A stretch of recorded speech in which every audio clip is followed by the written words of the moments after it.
DK Mithila express film का audio video सबसे पहले आप तक पहुंचे तो हमारे चैनल को लाल बटन दबाकर सब्सक्राइब करें और बेल आइकन को दबाना ना भूलें।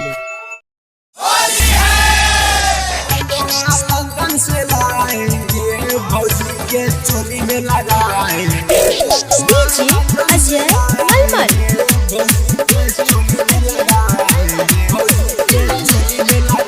मिक्स बाय रोशन पांडे।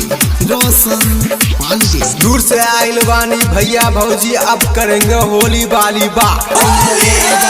खूब पियेंगे दारू सारू साथ में लेके भैया के मेरा नाचेंगे सारी रात। दूर से आइल बानी भैया भौजी अब करेंगे होली वाली बात। खूब पियेंगे दारू सारू साथ में लेके भैया के मेरा नाचेंगे सारी रात।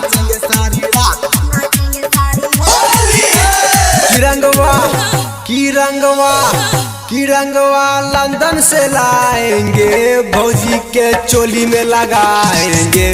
की रंगवा लंदन से लाएंगे भौजी के चोली में लगाएंगे। भौजी के चोली में लगाएंगे।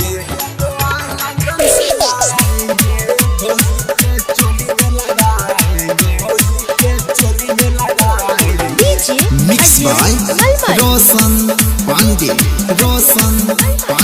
रणवीर के स्टाइल में रंगवा लगाएंगे भौजी के साथ में होलिया मनाएंगे। रणवीर के स्टाइल में रंगवा लगाएंगे भौजी के साथ में होलिया मनाएंगे।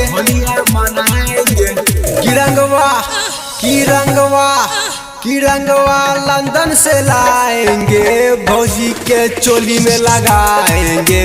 की रंगवा लंदन से लाएंगे भौजी के चोली में लगाएंगे।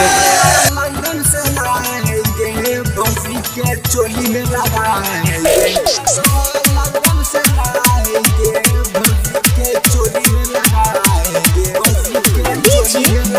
मिक्स बाय रोशन पांडे। भैया के साली को इंग्लिश पिलाएंगे। बिसकवा के गाना पर कमर हिलाएंगे। भैया के साली को इंग्लिश पिलाएंगे बिसकवा के गाना पर कमर हिलाएंगे। की रंगवा लंदन से लाएंगे भौजी के चोली में लगाएंगे। की रंगवा लंदन से लाएंगे भौजी के चोली में लगाएंगे।